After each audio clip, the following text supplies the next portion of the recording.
Hello बच्चों, how are you? कैसे हैं आप लोग? मैं स्टेट में फिर से आप लोग का स्वागत करता हूं। क्या कहते हैं, आज मैं अपने इस ऑनलाइन क्लास में ट्रेन से रिलेटेड ट्रेन के ऊपर जो क्वेश्चन पूछे जाते हैं क्या कॉम्पिटिटिव एग्जाम में, उसके बारे में पढ़ेंगे। जैसा कि आप पिछले क्लास में हम देख चुके हैं कि मतलब जो पाइप एंड सिस्टम की जो हमने जो वीडियो बनाई थी और टाइम एंड वर्क से रिलेटेड जो वीडियो बनाई थी, उसको क्या कहते हैं हमने दो पार्ट में बनाया था।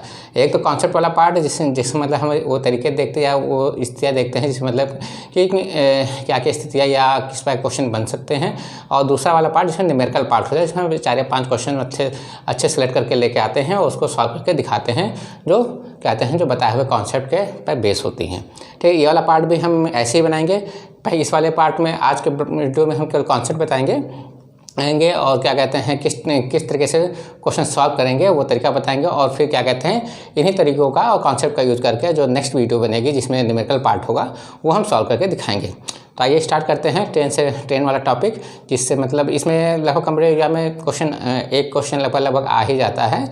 तो ये भी मतलब कॉम्पिटिटिव पॉइंट ऑफ व्यू से भी इंपॉर्टेंट क्वेश्चन है और बहुत ज़्यादा टफ क्वेश्चन ही होते हैं, बस थोड़ा सा ध्यान देने की बात होती है।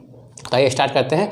तो स्टार्ट करने में पहले हम एक ये देखते हैं कि इस पूरे टॉपिक में किस टाइप के क्वेश्चन आते हैं। ठीक है, मतलब किस टाइप क्वेश्चन बन सकते हैं। तो देख लीजिए, तो हमने यहाँ पर 3 टाइप दिखा रखे हैं। पहला टाइप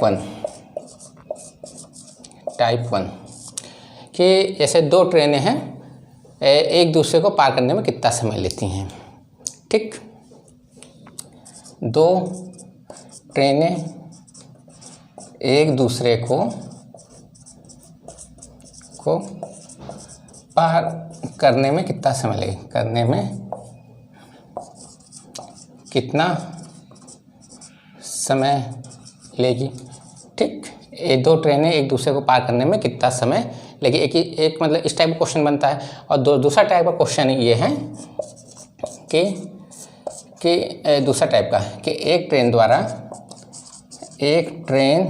द्वारा किसी प्लेटफॉर्म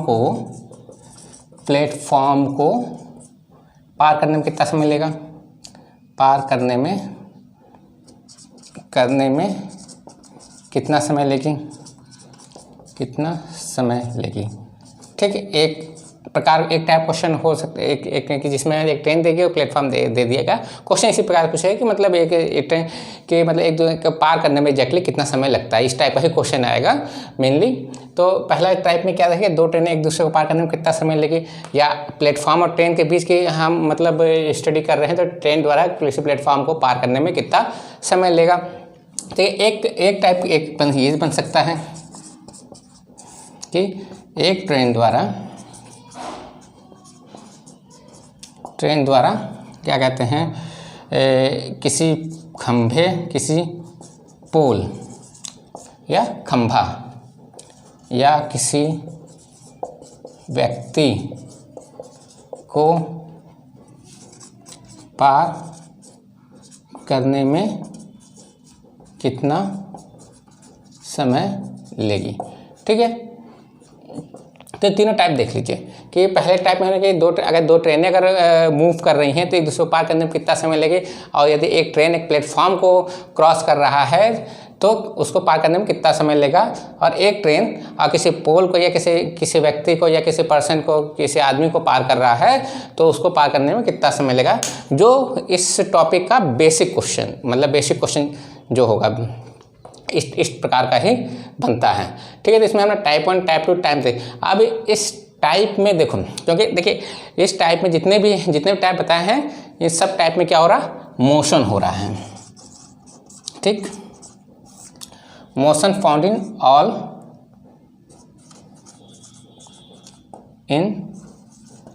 टाइप।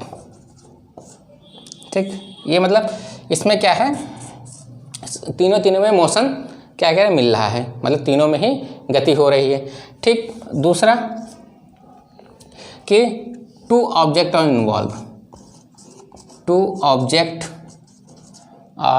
इन्वॉल्व।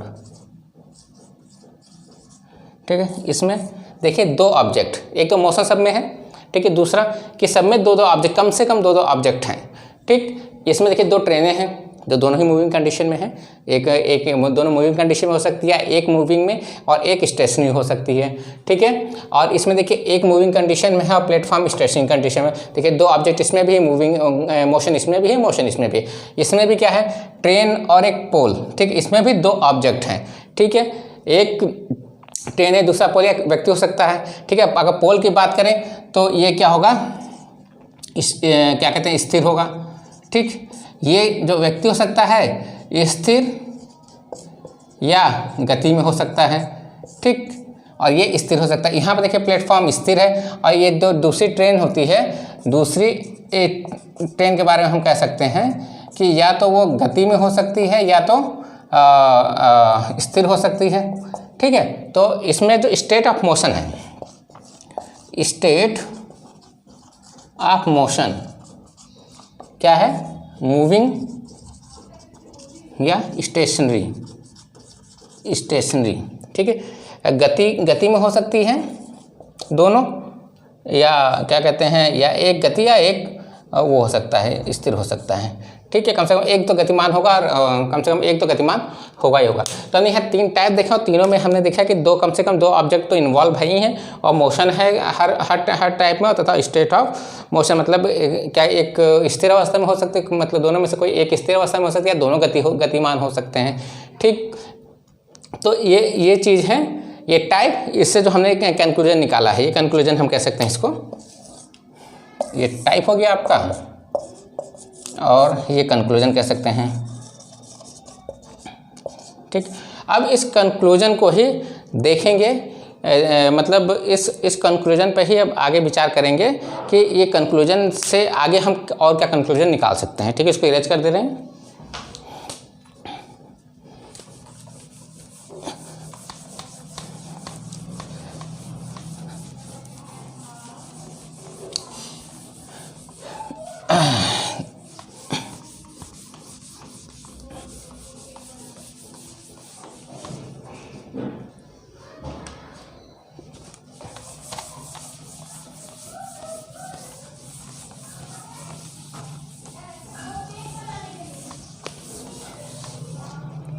देखिए इसमें ये तो कन्फर्म है कि two object are involve, two object are involve. इसमें जो इस टॉपिक जो रेल से संबंधित जो क्वेश्चन पूछे जाएंगे उसमें मतलब लगभग दो ऑब्जेक्ट इन्वॉल्व है। एक क्या हो सकती है, मोशन में हो सकती है, मोशन या स्टेशनरी, कम से कम एक मोशन में स्टेशनरी हो सकती है, गति स्थिर या स्थिर, ठीक। मतलब कम से कम दो ऑब्जेक्ट होंगे और मोशन पाया जाएगा, एक गतिशील हो सकता है और एक क्या कहते हैं बिना स्थिर हो सकता है, ठीक है। तो इसमें अब ये देखते हैं कि एक चार्ट बना लेते हैं इसमें, ठीक। चार्ट क्या है, तो कुछ पॉइंट नोट कर लेते हैं कि दोनों ऑब्जेक्ट, ठीक, दो ऑब्जेक्ट होंगे, ठीक, एक होगा, दोनों ऑब्जेक्ट गतिशील हो सकते हैं, गतिशील हो सकते हैं या उसमें से एक गतिशील अथवा दूसरा स्थिर हो सकता है, ठीक। पहला कि इसको हम कहते हैं कि दो ऑब्जेक्ट होंगे, ठीक, और दोनों ऑब्जेक्ट गतिशील हो सकते हैं या उसमें से एक गतिशील और दूसरा स्थिर हो सकता है, ठीक। उसमें से एक गतिशील या दूसरा स्थिर हो सकता है। दोनों ऑब्जेक्ट गतिशील हो सकते हैं या उसमें से एक गतिशील दूसरा स्थिर हो सकता है। एक तो ये स्थिति बन सकती है, ठीक। और एक डायरेक्शन ऑफ मोशन, ये तो हो गया आपका स्टेट ऑफ ऑब्जेक्ट, ठीक। अब ये स्टेट ऑफ डायरेक्शन, ठीक है, डायरेक्शन ऑफ मोशन, ठीक, इसमें देखिए एक तो इन्वॉल्वमेंट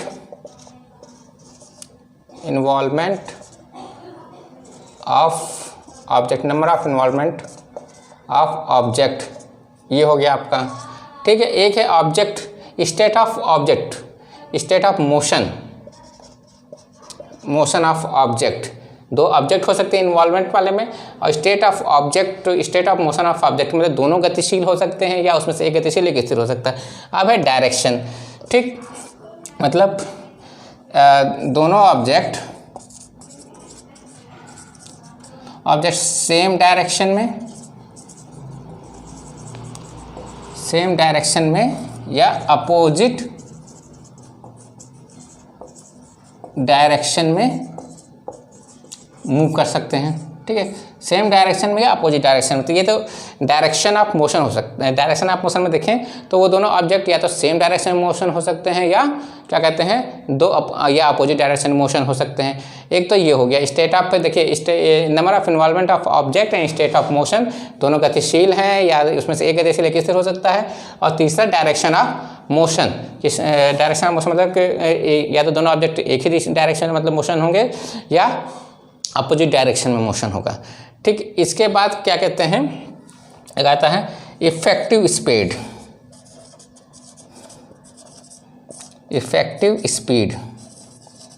स्पीड या वेलोसिटी कह लीजिए। Number of involvement of object, state of motion of object, direction of motion and effective speed of motion.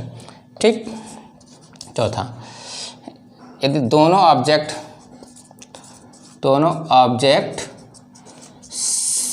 Same direction में मूव कर रहे हैं। ठीक है, मूव कर रहे हैं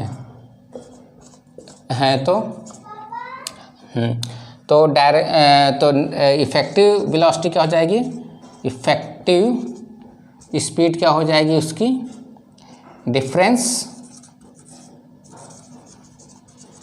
of both of speed of both. ठीक है, ठीक, मतलब यदि दोनों ऑब्जेक्ट अगर सेम डायरेक्शन में मूव कर रहे हैं तो जो इफेक्टिव स्पीड जो दोनों के बीच की होगी वो होगी difference of speed of both हैं। दोनों ही के जो डिफरेंस होगा, दोनों की स्पीड का जो डिफरेंस होगा वही इफेक्टिव होगा। ठीक है, यदि दोनों अपोजिट डायरेक्शन में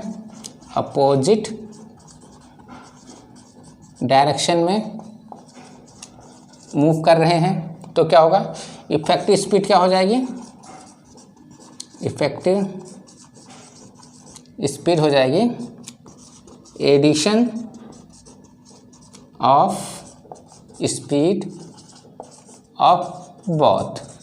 ठीक, ये दोनों एक दूसरे के विपरीत डायरेक्शन में मूव कर रहे हैं तो जो नेट स्पीड होगी या इफेक्टिव स्पीड होगी उस मोशन में वो क्या होगा, दोनों ही स्पीड का सम होगा या एडिशन होगा। ठीक, और क्या कहते हैं, अगर सेम डायरेक्शन में मूव कर रहे हैं तो दोनों की जो स्पीड होगी उसका डिफरेंस ही उस मोशन का इफेक्टिव क्या कहते हैं स्पीड होगी।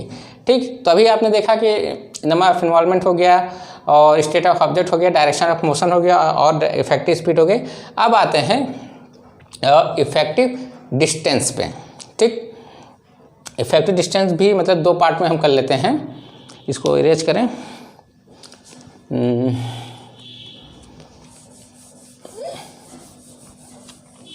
अभी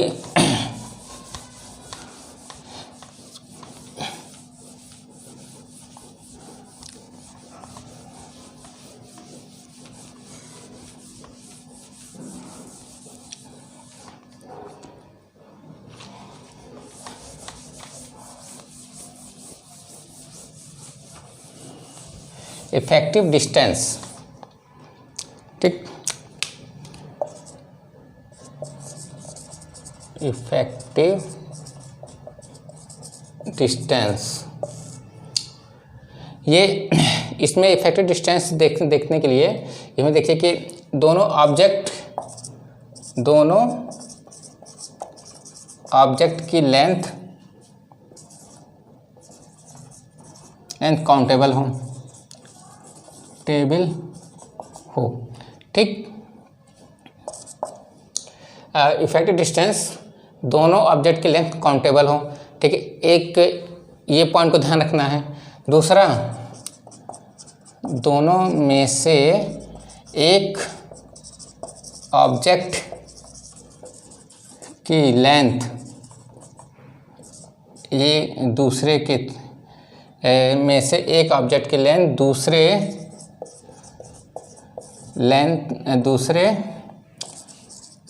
ऑब्जेक्ट की लेंथ की तुलना में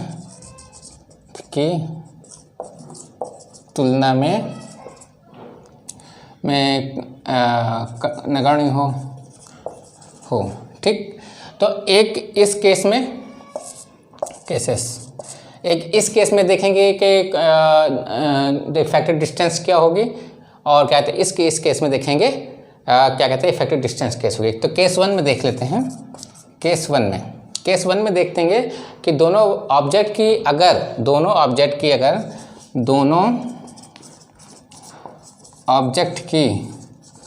अगर लेंथ काउंटेबल है तो इफेक्टिव डिस्टेंस क्या होगा, इफेक्टिव डिस्टेंस क्या होगी, सम ऑफ लेंथ ऑफ बोथ, ठीक। और केस 2 में क्या है,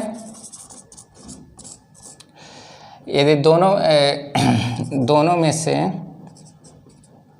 से एक की लेंथ अगर नगण्य है, यानी काउंटेबल नहीं है, अगर नगण्य है तो इफेक्टिव डिस्टेंस क्या होगी, countable length of countable object, countable length, ठीक। PNGTH ये है, ये कि मतलब अगर दोनों में से अगर जैसे क्या कहते हैं, अगर एक की लेंथ अगर नगण्य है तो जो इफेक्टिव लेंथ होगी वही इफेक्टिव डिस्टेंस के इक्वल होगी। ठीक है, दोनों के ही अगर लेंथ काउंटेबल है तो जो इफेक्टिव डिस्टेंस होगी वो दोनों के लेंथ का सम होगा।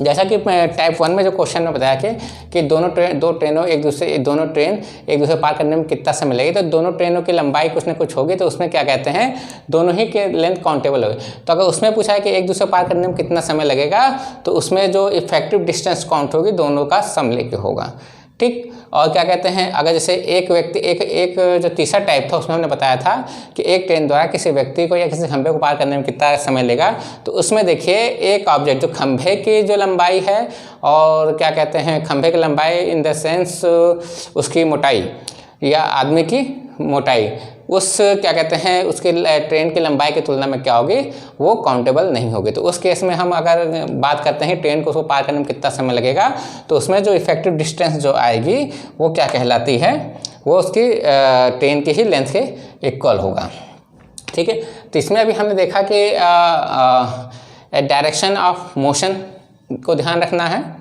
ठीक। डायरेक्शन ऑफ मोशन को ध्यान रखना है, इफेक्टिव वेलोसिटी ध्यान रखनी है और इफेक्टिव डिस्टेंस को ध्यान रखना है, ठीक है। एक ट्रेन संबंधित क्वेश्चन में क्या कहते हैं, जब ये पूछा जाता है कि एक ट्रेन को दूसरे ट्रेन को पार करने में कितना समय लगेगा, तो उसमें इफेक्टिव डिस्टेंस का मतलब क्या है, इसको अभी हम एक एग्जांपल के थ्रू देखते हैं। इफेक्टिव डिस्टेंस का मतलब,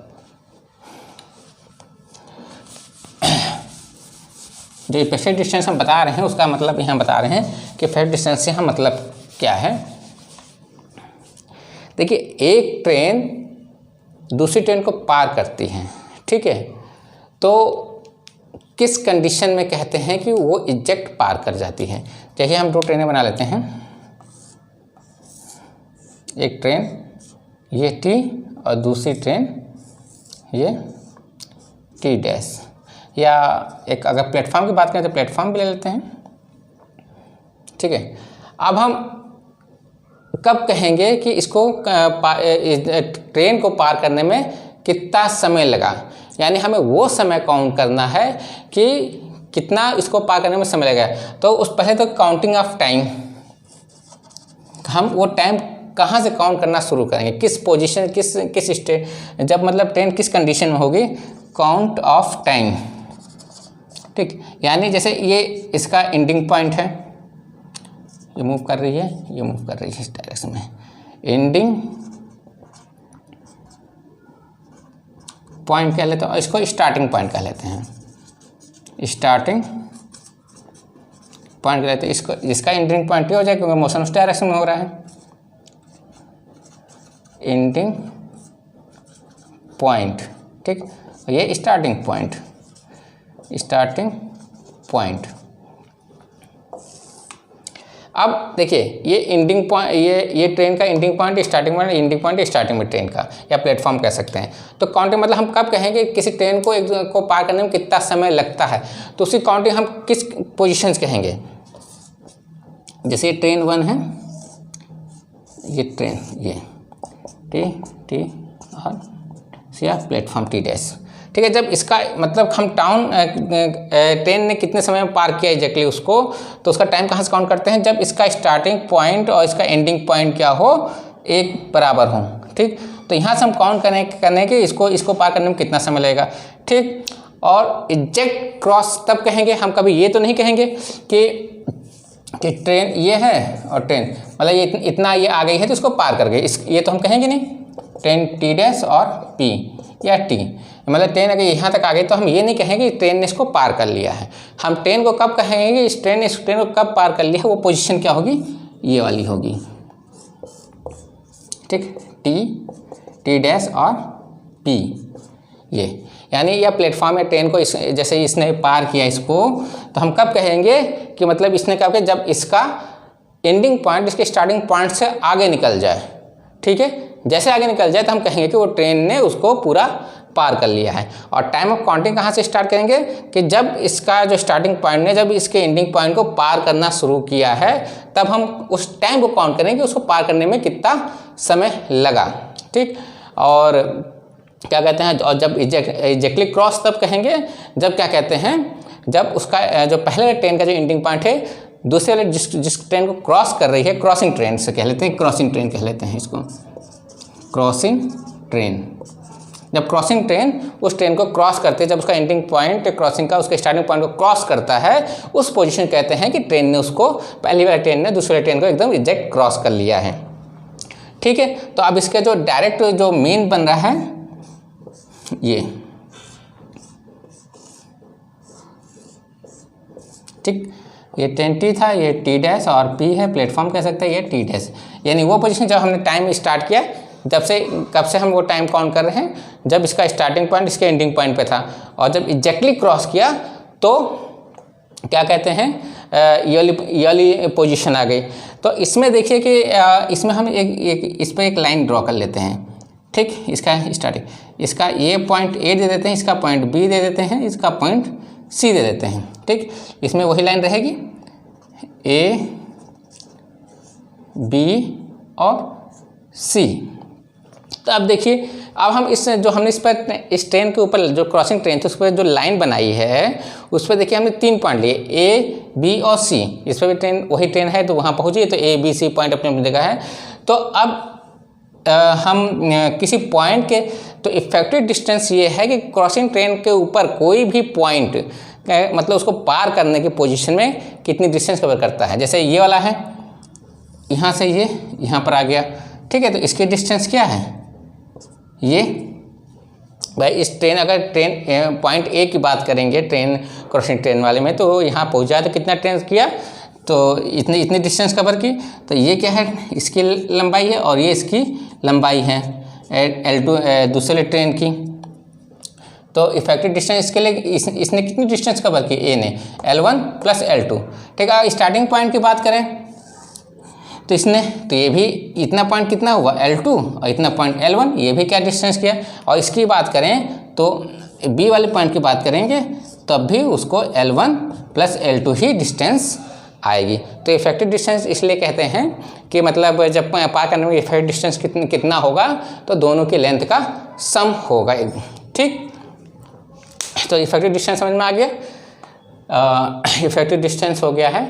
यही मतलब मेन टॉपिक है। ये जो ट्रेन वाला जो ऑब्जेक्ट है या ट्रेन वाला जो टॉपिक है उसमें यही पोजीशन मेन फंसता है कि किस कंडीशन में हम कहते हैं कि मतलब दोनों के मतलब दोनों एक दूसरे को क्रॉस करें, तो ये वो पोजीशन है, ठीक, कि जब ये ट्रेन का मतलब पिछला सिरा दूसरे ट्रेन जो ट्रेन क्रॉस कर रही है उसका पिछला सिरा दूसरे ट्रेन के अगले सिरे को जब एग्जैक्टली क्रॉस कर जाता है तब कहा जाता है एग्जैक्टली क्रॉस किया है, ठीक है। और उसके पिछले सिरे, अगर स्टार्टिंग वाले सिरे की बात की जाए तो स्टार्टिंग सिरे ने कितनी डिस्टेंस कवर की, या पिछले सिरे की बात तो पिछले सिरे ने कितनी डिस्टेंस की, तो ये जो डिस्टेंस है दोनों के सम के बराबर होता है, ठीक है। तो इसको ध्यान में रखना है। और क्या कहते हैं, इफेक्टिव डिस्टेंस को ध्यान में रखना है, पार करते समय इसकी गणना करनी है। और दूसरा ये है कि इफेक्टिव डिस्टेंस हो गया है, और इफेक्टिव वेलोसिटी के बारे में हमने शायद हाँ बता दिया है कि जैसे अब जब दोनों ट्रेन सेम डायरेक्शन में होंगी, जब दोनों ट्रेनें सेम डायरेक्शन में होगी, इसका भी डायग्राम से बता देते हैं।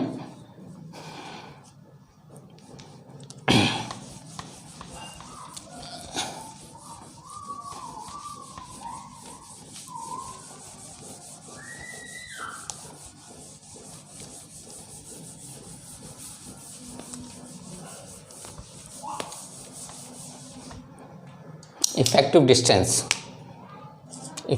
है इफेक्टिव वेलोसिटी।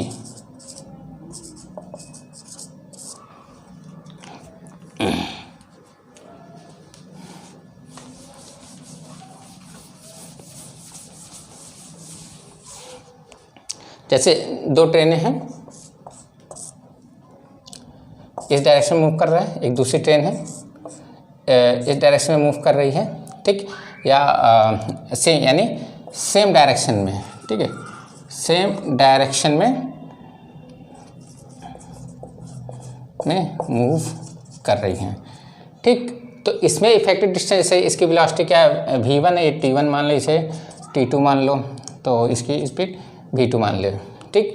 तो इसकी जो इफेक्टिव डिस्टेंस क्या कहते हैं, वेलोसिटी आएगी, effective velocity v1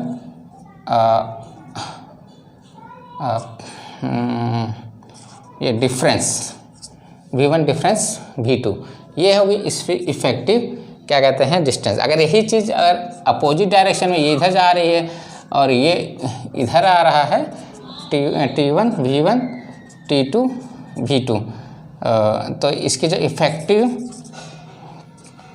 effective velocity क्या होगी, v1 प्लस v2 होगी इस केस में, ठीक है। दोनों अपोजिट सेम डायरेक्शन जा रहे हैं, तो जो इफेक्टिव वेलोसिटी क्या होगी, v1 डिफरेंस v2 होगा। और क्या कहते हैं, अगर सेम अपोजिट डायरेक्शन में आ रहा है तो क्या होगा, ये कि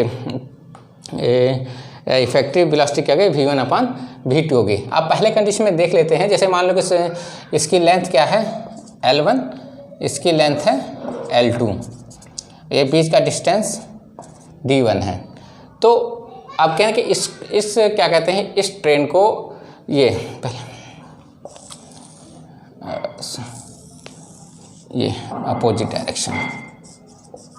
अपोजिट डायरेक्शन, देखिए इस वाले केस में जब दोनों सेम डायरेक्शन में जा रहा है, तो मान लीजिए कि ये आपकी जो ये इनके बीच के इनिशियल, जब से हम मोशन को काउंट कर रहे हैं, ठीक है, तो तब उसके बीच में डिस्टेंस कितनी थी, ये थी, और दोनों की लेंथ क्या होती है, ये है L1 है, ये L2 है, ठीक। तो इसके बीच में जो इफेक्ट, इसको पार करने में कितना समय लगेगा, तो इसकी इफेक्टिव डिस्टेंस कितनी हो जाएगी, इफेक्टिव डिस्टेंस, एक तो ये